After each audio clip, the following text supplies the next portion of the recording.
mayor de $2.100, porque sería prácticamente un robo al trabajador tico para sostener a un criminal.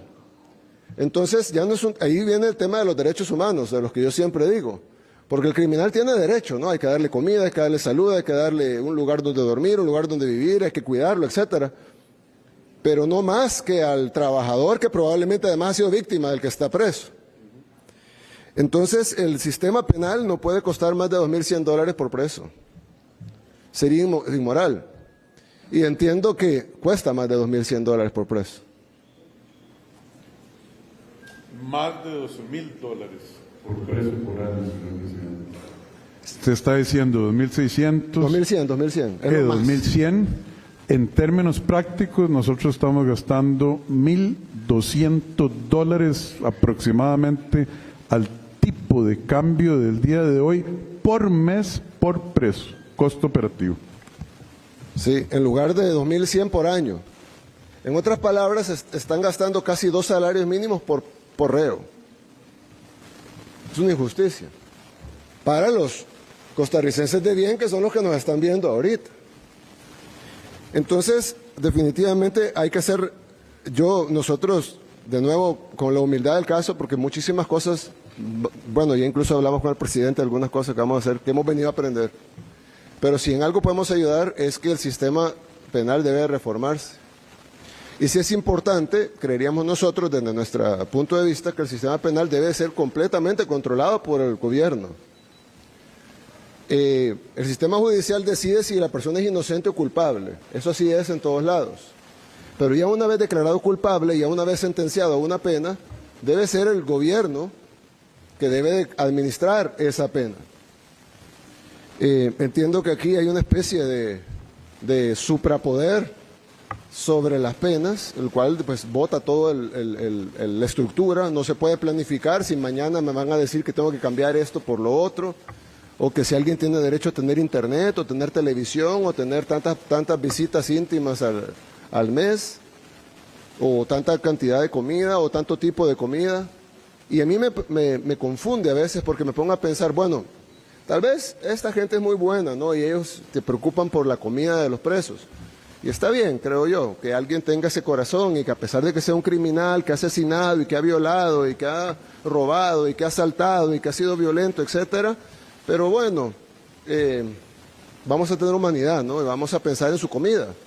Pero habría que preguntarse cuántas veces esas personas se han preocupado por la comida de los costarricenses. O en mi caso, cuántas de esas personas que nos critican se preocuparon por la comida de los salvadoreños de bien, los trabajadores, los que a veces no les alcanza para poner suficiente proteína en el plato de sus hijos, o que a veces no les alcanza ni siquiera para comer, o para vivir en condiciones mínimas. Entonces, nosotros sí creemos que el control de las cárceles es vital. Incluso nosotros, antes de iniciar nuestra guerra contra las pandillas, que inició en el año 2022, ya desde el año 2019 iniciamos controlando las cárceles. Y sí sabemos que han hecho un buen trabajo en controlar las cárceles con las herramientas que les han dado, pero las herramientas no pueden ser limitadas, sobre todo en el control de algo tan básico como esto. Esto puede ser el lugar donde se ponen a los elementos de la sociedad que no deben de estar en las calles y donde se controla el 100% de su movimiento, de su actuar, de su hacer, que no puedan salir órdenes de aquí, que no puedan dar órdenes de asesinar, que no puedan coordinar rutas de narcotráfico, que no puedan mandar chips o enviar, le llamamos huilas nosotros, que son los pequeños papelitos donde escriben instrucciones y las envían.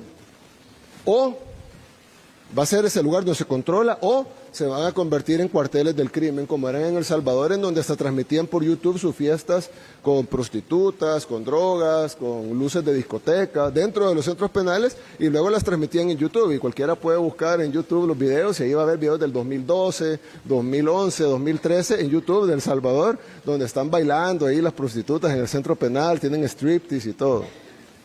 Entonces, eso no puede ser así.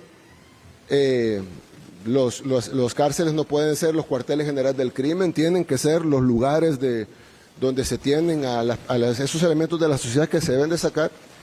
Incluso nos decían que ellos tenían el proyecto para construir una cárcel. Yo les decía que las cárceles deben de ser construidas pensando en todo eso, en que nadie se vaya a escapar, en cómo se va a controlar, dónde van a salir, cómo van a entrar, cómo van a circular, cuáles son los anillos de seguridad que se van a tener y sobre todo,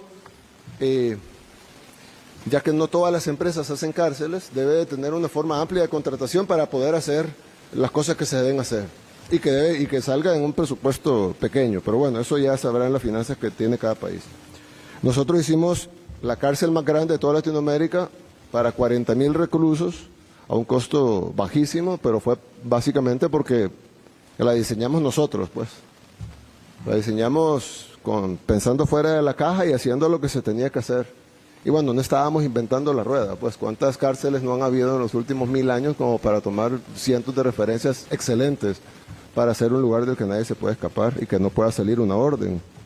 Lo otro es que hay que ponderar derechos. Y yo siempre he dicho que, por ejemplo, el derecho a la visita íntima, por ejemplo.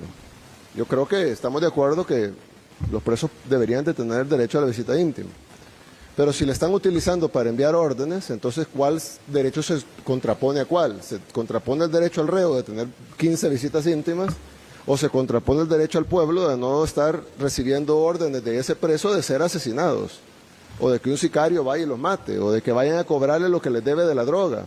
¿O que vayan a pelearse una plaza de droga, lo cual genera un tiroteo entre ellos mismos, pero que terminan matando a un niño? ¿Dónde está el derecho humano de ese niño a la vida o el derecho humano de los padres a tener a su hijo vivo?